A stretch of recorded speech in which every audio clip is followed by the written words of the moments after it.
Well, folks here in Boston have been dealing with a true New England winter with rounds of snowfall, and this weekend is no different. We could see another few inches of snow and some of the coldest temperatures of this season.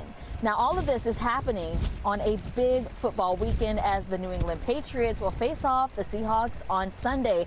Now, take a look at what we're experiencing, though, this Saturday. As you can see, we have some light snow consistently coming down, accumulating, but this isn't the first snow of the winter. Boston has seen 24% above average snow to date, with just over 34 inches to fall this season. So most of what you're seeing right now, this actually fell nearly 2 weeks ago when Boston had one of their largest snowstorms on record, the 9th one, in fact, with nearly 2 feet of snow to fall in 2 days.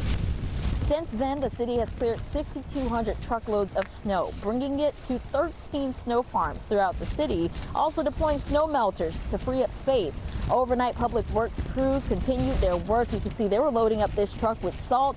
They've been plowing, salting throughout this Saturday. And after this snow, they're also going to have to deal with the coldest temperatures of the season. Temperatures could dip into the single digits overnight going into the big game day this Sunday. It's also been 7 years since the Patriots have played in the big game.